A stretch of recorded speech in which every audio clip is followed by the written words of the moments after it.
everyone, welcome to Beyond One Way. Today we're making stuffed mushrooms with mashed potato that tastes creamy, light, but not starchy. A great appetizer you can make within 30 minutes. Place a small peeled potato in a microwave-safe bowl. Poke a few holes, then add a half cup of whole milk. Cover the bowl and microwave on high for 4 minutes. I took out the bowl from the microwave just to show you that you need to break up the milk curdles at the end of the 4 minutes. You could leave the bowl inside the microwave when doing this, then microwave the potato for another 4 minutes. While microwaving the potato, cut 3 slices of turkey bacon. We will cook the bacon and add to the mashed potato later. This potato has been cooked in the microwave for a total of 8 minutes and it is fork tender. Break up the milk curdles again if needed. Mash it until it is smooth. Don't worry if the mashed potato looks wet right now. The moisture will help to combine the ingredients that we will be adding later. Add shredded Parmesan cheese, dry oregano, and black pepper for flavor.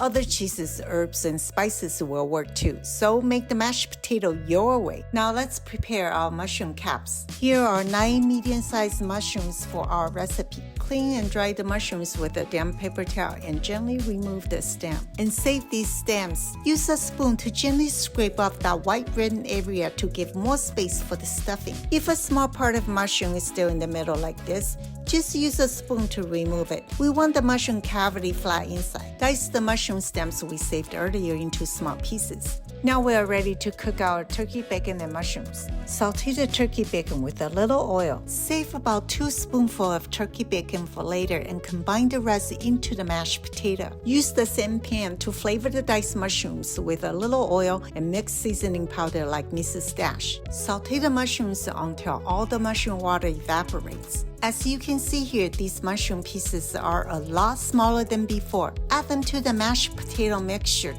This smells and tastes so good. This mashed potato can be a dish on its own. Now, add a half teaspoon of fresh lemon juice to help cut down the starchiness. Scoop 1.5 to 2 teaspoons of the mashed potato inside of each mushroom cap. Press down firmly so you can have the potato filling throughout. Bake in a 375-degree preheated oven for 10 minutes. While they're baking, chop the turkey bacon we saved earlier into small pieces. We will use them as topping. Have a wire rack ready and something like a baking sheet underneath it for easy cleanup. After the mushrooms are done, place them on the wire rack so the bottom of mushroom caps will not get soggy. Sprinkle and press that chopped bacon on top of the mashed potato. Aren't they beautiful? And there's enough filling from top to bottom. But most importantly, they're tasty and delicious. Please subscribe to my channel if you like this video. Happy eating and see you next time.